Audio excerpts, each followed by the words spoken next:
ಸ್ತ್ರೀ ಅಂದ್ರೆ ಅಷ್ಟೇ ಸಾಕೆ, ಸಾಲಲ್ಲ ಅಂತ ಕವಿಗಳು ಹೇಳಿದ್ರು. ಇದಕ್ ಮುಂಚೆ ಈ 5 ಕನ್ಯರನ್ನ ನೆನ್ಸಿದ್ರೆ ಪಾಪಗಳೇ ತೊಳೆಯುತ್ತೆ ಅಂತ ನಮ್ಮ ಇತಿಹಾಸ ಮಹಾಭಾರತದಲ್ಲೇ ಕೂಡ ಹೇಳಿದ್ರು. ಆದ್ರೆ ನಮ್ ಸುತ್ತಲಿರುವ ಮಹಿಳೆಯರನ್ನ ನಾವ್ ಅಷ್ಟೇ, ಅವರ ಜೀವನ ಹೋರಾಟವನ್ನ ಅಷ್ಟೇ ನಾವು ಅರ್ಥ ಮಾಡ್ಕೊಂಡು ಗೌರವಿಸ್ತಿದೀವ. ನಮ್ ಸಂಸ್ಕೃತಿಯಲ್ಲಿ ಪಂಚಕನ್ಯರ ಕಥೆ ಇದೆ.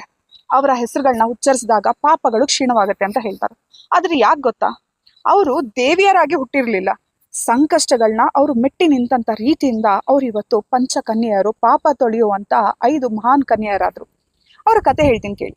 ಮೊದಲನೇದಾಗಿ ಅಹಲ್ಯೆ. ಒಂದು ಮೋಸ, ಒಂದು ಶಾಪ. ಪತಿಯ ಶಾಪದಿಂದ ಕಲ್ಲಾಗ್ಬಿಟ್ಲು. ಆದ್ರೆ ಅವಳ ಆತ್ಮ ಶುದ್ಧವಾಗಿತ್ತು. ಸತ್ಯದ ಮೇಲಿನ ಅವಳ ನಂಬಿಕೆ ಯಾವತ್ತೂ ಕದಲಿಲ್ಲ. ಯಾಕೆ ಗೊತ್ತಾ, ನಿಜವಾದ ಶುದ್ಧತೆ ಒಳ ಮನಸ್ಸಿನಲ್ಲಿ ಇರಬೇಕು, ಅವಾಗ ಯಶಸ್ಸು ಖಂಡಿತ ಸಿಗತ್ತೆ. ನಂತರ ದ್ರೌಪದಿ 5 ಮಹಾ ಯೋಧರ ಪತ್ನಿ, ಆದ್ರೆ ಸಭೆಯ ಮಧ್ಯೆ ಅವಮಾನಕ್ಕೆ ಗುರಿ ಆಗ್ತಾಳೆ. ಆ ಕ್ಷಣದಲ್ಲಿ ಅವಳಿಗೆ ಶಕ್ತಿ ನೀಡಿದ್ದು ಯಾವುದೇ ಪತಿಯ ಅಥವಾ ರಾಜ್ಯ ಸಂಪತ್ತು ಅಲ್ಲ, ಅವಳ ಆತ್ಮಗೌರವ. ಒಬ್ಬ ಮಹಿಳೆಗೆ ಆತ್ಮಗೌರವವೇ ಬಹಳ ದೊಡ್ಡ ಶಕ್ತಿ. ನಂತರ ಕುಂತಿ. ಜೀವನ ಅವಳಿಗೆ ಸುಲಭವಾಗಿರ್ಲಿಲ್ಲ. ಮದುವೆಗೆ ಮೊದಲೇ ತಾಯಿಯಾಗಿದ್ದು, ನಂತರ ರಾಣಿಯಾಗಿ ಅನೇಕ ತ್ಯಾಗಗಳನ್ನ ಮಾಡ್ಬೇಕಾಯ್ತು. ತನ್ನ ಮಗುವಿಂದ ದೂರವಾಗ್ಬೇಕಿತ್ತು. ರಾಜಧರ್ಮವನ್ನ ಕಾಪಾಡಿದ್ಲು. ಇದು ಅವಳ ಹೋರಾಟದ ಧೈರ್ಯ. ನಂತರ ತಾರ, ಬಾಲಿಯ ಪತಿಯ ಮರಣದ ನಂತರ ಅವಳು ಸುಗ್ರೀವನ ಪಾಲನೆ ಮಾಡಿದ್ದು, ದುಃಖದಲ್ಲಿ ಮುಳುಗ್ಲಿಲ್ಲ.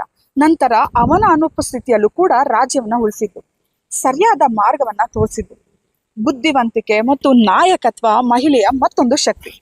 ಮತ್ತು ಕೊನೆಗೆ ಮಂಡೋದರಿ, ಅಸುರರ ನಡುವೆ ಬದುಕಿದ್ಲು. ರಾವಣನ ಪತ್ನಿ, ಆದರೆ ತನ್ನ ಧರ್ಮನ ಎಲ್ಲೂ ಬಿಡ್ಲಿಲ್ಲ.